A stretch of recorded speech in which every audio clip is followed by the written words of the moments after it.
특별히 오늘 말씀은 너무 빨리 흥분하다가 너무 또 빨리 식어버리는 이 세대에 주시는 말씀으로, 요지는 모름지기 하나님 백성이라면은 하나님 말씀에 감탄하고 동시에 자신에 대해서 통탄하고, 그리고 하나님께서 행하시는 그 일에 대해서 경탄해야 한다 하는 내용이 되겠습니다.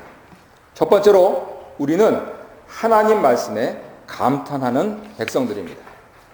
말씀의 종교인 기독교는 선지자를 통해서 말씀을 전해주십니다. 그래서 하나님 백성들은 선지자가 전하는 말씀을 잘 들어야 하지요. 이는 출애굽 직후부터 믿음의 전통인데요, 구약 이스라엘 백성들이 여호와 하나님께 직접 구했던 겁니다. 직접 우리에게 말씀하지 마십시오. 왜냐하면 죽기 싫어서 그랬습니다. 이를 옳다 여기신 하나님께서 그 선지자들을 두셔서 하나님 말씀을 선지자 입에 두셨습니다. 선지자가 전하는 말씀을 잘 들어야 하는 이유는 하나님 이름으로 전하는 말씀을 듣고 백성들이 준행하기 위해서입니다. 그래서 선지자의 말을 들을 때 오직 하나님 말씀만 들어야 합니다. 이를 위한 전제 조건이 있는데요, 오늘 신명기 본문에서도 분명히 나타나는데 18장 16절에 보면은 이스라엘, 그 많은 사람들 아닙니까? 걷는 남자만 60만 명이라고 했는데요, 그 많은 사람을 내가 이렇게 하나로 표현합니다. 그것은 무슨 뜻이냐면 그 많은 사람들이 한 마음이 되어서 하나님을 만나고 하나님께 말씀드리고 하나님께 요청을 해서 하나님께서 선지자를 보내주셨다 하는 것이죠. 사실 이것이 전제되지 않으면요, 각양각색의 그러한 모양이 나타납니다. 쉽지 않은 일이기 때문에 그렇습니다. 왜냐하면 우리 인간이라고 하는 것은 자아가 강합니다. 그래서 요즘은 철이 빨리 들어서 서너 살만 돼도 굉장히 자아가 강해집니다. 그리고 조금 어려워질 때면 혹은 조금 더 나아지기 위해서 우상 매력에 자꾸만 끌립니다. 하나님께서 말씀하시는 이 배경이 되는 출애굽기 20장 시내산 언약 체결 때 그렇게 하나님 말씀을 직접 듣고 야, 이래서는 안 되겠다, 그래서 하나님께 아뢰던 그 백성들 아닙니까?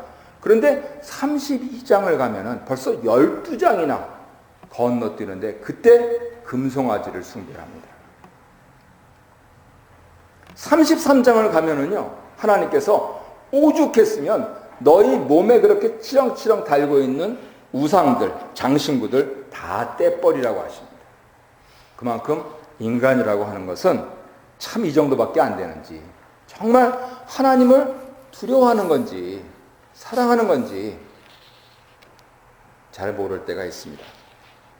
하나님을 섬긴다고 하면서도 자아중심으로 우상에 끌리는 이 인생의 한계, 이거를 절실히 깨달아야 공동체가 설 수가 있는 것이죠.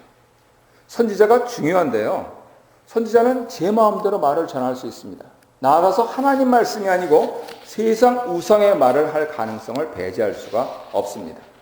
분명한 것은 이런 선지자의 말로는 불을 보듯 뻔합니다. 우리 공동체에서 선지자 역할을 하는 종들은 바르게 하나님 말씀을 전하기 위해서 바르게 들어야 할 줄로 믿습니다. 우선 자기가 하나님 말씀을 들어야지 바르게 전할 것 아니에요. 모세도 하나님께서 그렇게 지난주 묵상할 때 5번이나 말씀해 주시는데도 아니요 이러면서 거절하는 모습, 그 모세도 그러는데요, 연약한 사역자들, 연약한 인간들이 무엇을 기대할 수 있겠습니까? 그리고 백성들은 자기 분별력을 가지고 참 선지자인지 거짓 선지자인지 제대로 구분해야 합니다. 하나님 말씀만 전하는 거, 선지자가 하는 일이 뭐냐? 하나님 말씀 전하는 거다. 그래서 분별하는 기준을 갖고 있으셔야 되는데, 과연 어디에 근거해서 얘기를 하고 있느냐? 성경에 근거하고 있느냐? 성경에 근거한다면 성경에 있는 내용을 그대로 전달하느냐, 가감 없이, 아니면 자기 생각을 넣어서 전달하느냐, 하는 그런 내용들을 살펴야 되는 것이고요. 그리고 또 말을 했으면 하나님 말씀이라면 그 말씀이 떨어져서 100배, 60배, 30배 열매를 맺는 게 당연한 이치인데 말의 열매가 없다. 그러면은 아니다. 이렇게 생각을 해야 하는 것이죠. 그래서 백성들은 주의 깊고 세심하게 살펴야 합니다. 겉만 번지르하고 우리의 귀만 즐겁게 하고 하는 말에 현혹되지 말아야 하지. 안 그러면은요, 백성들이 큰 피해를 봅니다. 이 아까운 시간에 이 귀한 물질로 이렇게 인생에 한 번밖에 없는 이 시간을 보낸다는 게 참이 아니라면 너무 아깝지 않습니까? 이를 위해서 하나님 백성들은 매일 성경 묵상 훈련을 통해서 자기 분별력을 키워가야 하는 것이죠. 나아가서 나 혼자만의 묵상이 아니고요, 우리들의 묵상과 적용이 될 수 있도록 연습을 하면요, 아무리 악한 선지자라도 그 목장을 뚫을 수가 없게 됩니다. 그리고 우리 주 예수님께서는 하나님의 아들로서 하나님께로부터 오시는, 직접 하나님께로부터 오시는 자신의 권세로서 지금도 가르치시고 있는 것이죠. 성령님을 통하여서 성령님을 보내셔서 가르쳐 주십니다. 예수님의 생애는 우리가 성경에서 잘 보듯이 완전한 순종을 통하여서 체화되신 하나님 말씀의 능력을 보여주시는 그러한 생이었지요. 이 주님의 권위에 의지하여서 날마다 하나님 말씀을 묵상하실 때 성령님께서 충만하시기를 예수 이름으로 축복합니다. 성경 묵상이라고 하는 것은요, 이 시간의 깊이의 문제입니다. 성경 묵상이 잘 안 되는 분들은 혹시 내가 신문보다 하나님 말씀을 좀 잘 안 보는 그러한 경향이 있지 않는가 하는 것을 질문을 해보셔야 돼요. 세상의 정치와 또 경제가 돌아가는 것을 이해하려고 행간을 읽지 않습니까?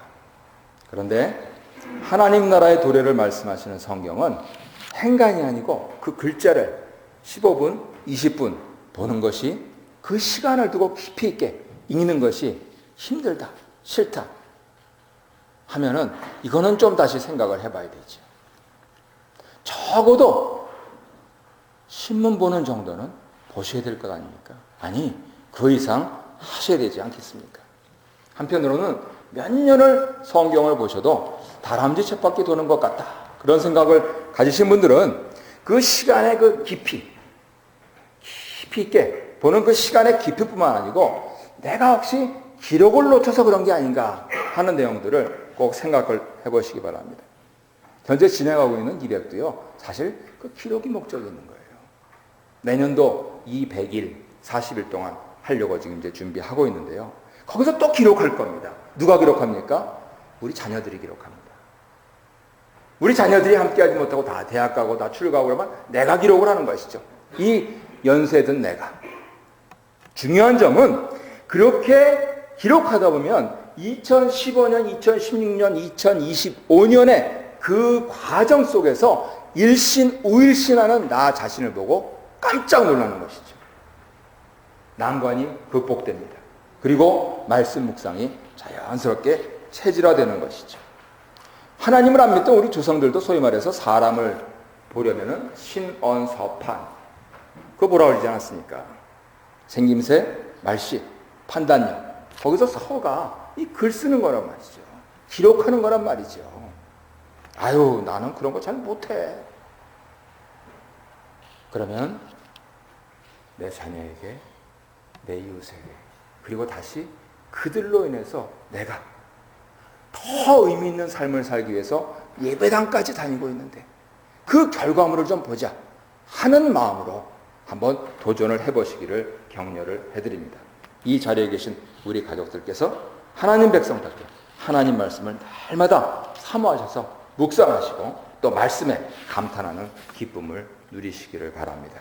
참 대단한 분입니다. 그러기가 쉽지가 않은데 말이죠.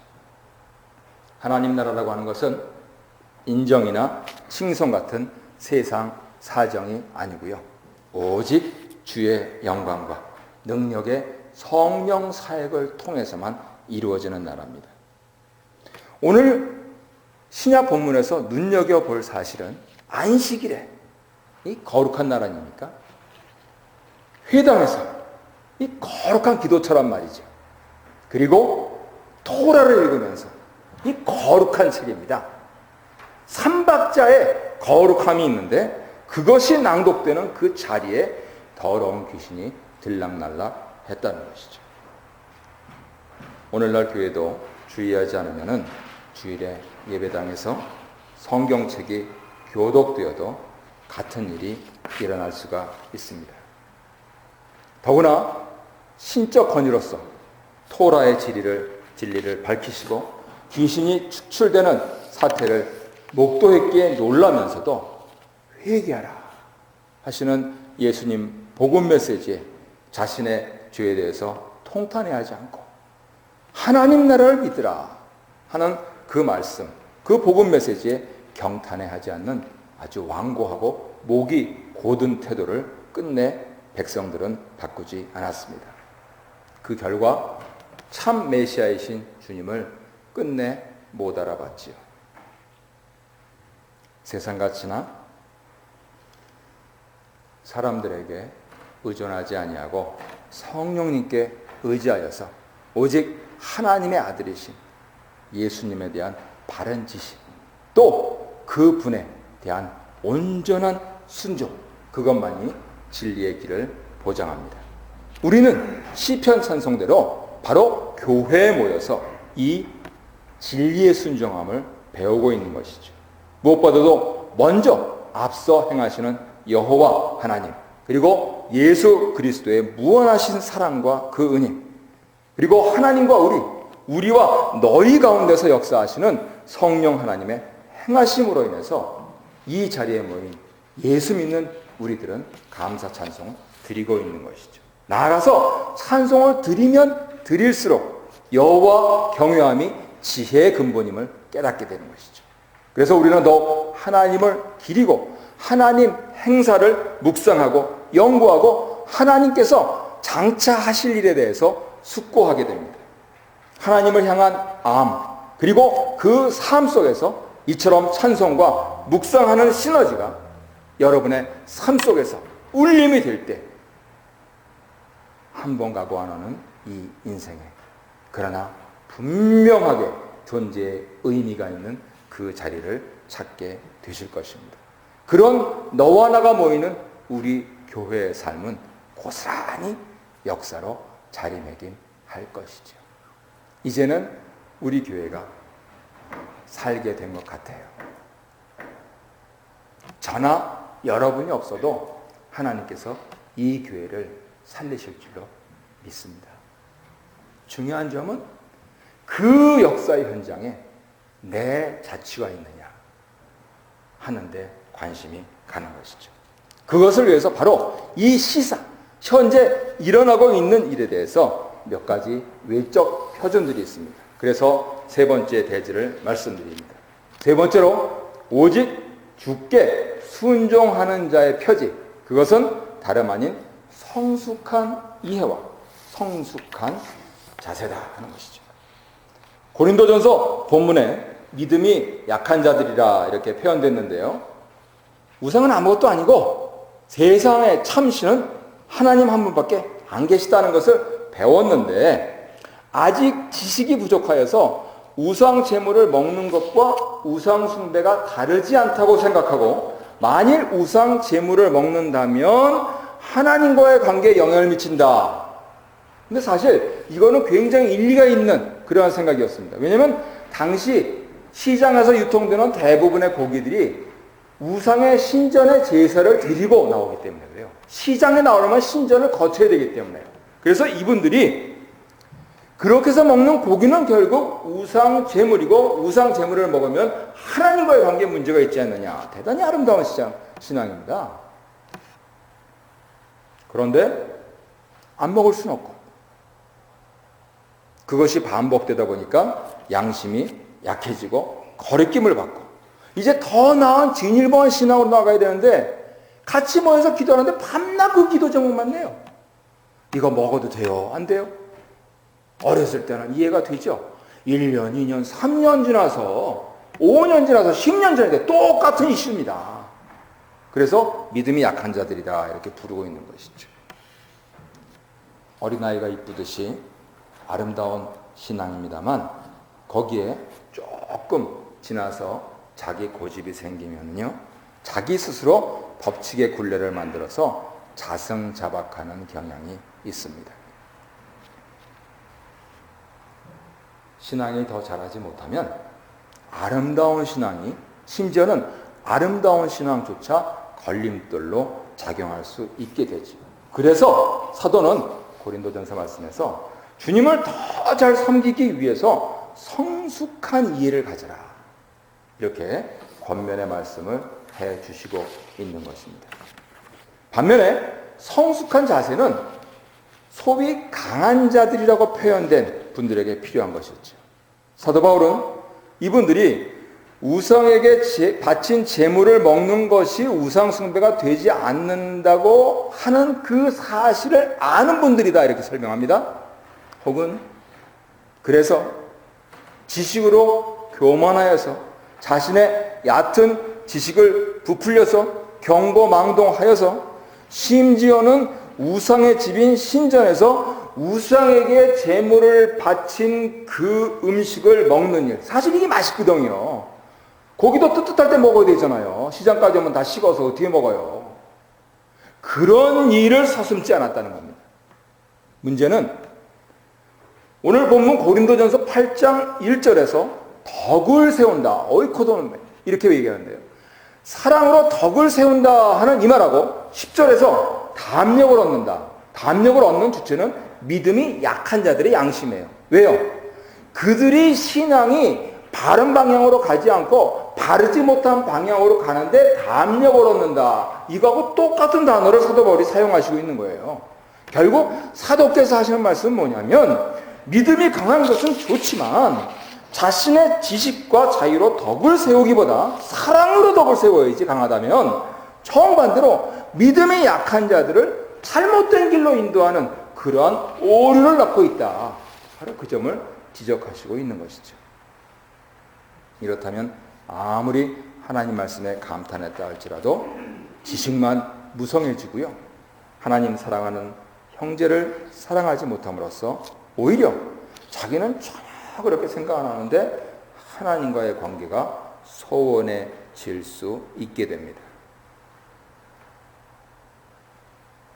그래서 성숙한 자세, 즉 그리스도를 그렇게 잘 이해하고 알게 됐다면 그분이 대신 죽으신 형제를 사랑하여서 그의 양심이 상하지 않도록 자신의 강한 믿음이 연약한 형제들의 양심의 성장을 위하여서 디딤돌 역할을 해야 된다. 만일 그렇게 되기 위해서 필요하다면 나는 아예 고기는 먹지 않겠다. 그 말씀을 사도가 하시고 있는 겁니다. 채식주의하라 그 얘기 아니에요. 그리스도께서 피 흘려 사신 형제를 위하여서 네가 그 작은 일조차 희생하지 못하면서 도대체 그렇다면 믿음이 큰 말이 무슨 뜻이냐, 그거를 되묻고 있으신 거죠. 그래서 우리 한인교회 정황입니다. 정만찬에서 포도주로 함께 주님의 피를 기억하는 그 언약을 되새기는 우리들이 결혼식장에서는 함께 서로 즐겁게 새로 출발하는 가정을 위해서 포도주를 건배하고 즐기지만 동창회에 가서는 절대로 안 먹습니다. 믿음이 연약한 자들 때문에 장거리 운전을 하고 그 길게 뱃속 깊숙이 넣었을 때 그 안도가 사실 있습니다. 그런 거. 그렇지만 이제 이 설교에도 지치고 이 지루한 주일 예배 끝나고 나서 여기 돌아가서 예배당 뒤에서 깊숙이 또 날도 추울 때 쭉, 야, 벌써 스트레스가 확 생각만 해도 풀리잖아 이게. 그런데 안 한단 말이에요. 왜요? 나보다 늦게 온 신입 교우들 때문에 안 하는 거예요. 저 먼저 온 저 사람이 저러니 나도 해도 되나 보다 그러면서 다 모여가지고 어떤 교회는 삥 둘러싼 말이더라고요. 그래서 꼭 그것만 꼭 집어서 말씀드리는 것이 아니고 이민교회로서 우리가 시대의 흐름을 따라서 관대하게 수용해 나가야 할 내용이 있고 끝까지 지켜내야 할 내용이 있다 하는 걸 말씀드리는 것입니다. 성도님들은 당회가 오직 주의 영광을 위해서 분별력을 지혜롭게 행사하도록 기도해 주시고, 아울러서 개인 경건 생활에 있어서 무엇을 하느냐 그 이전에 무엇을 하든지 주의 영광, 무엇을 하든지 주의 영광, 이 한 가지에 집중하심으로써 축복받는 인생을 사시길 바랍니다.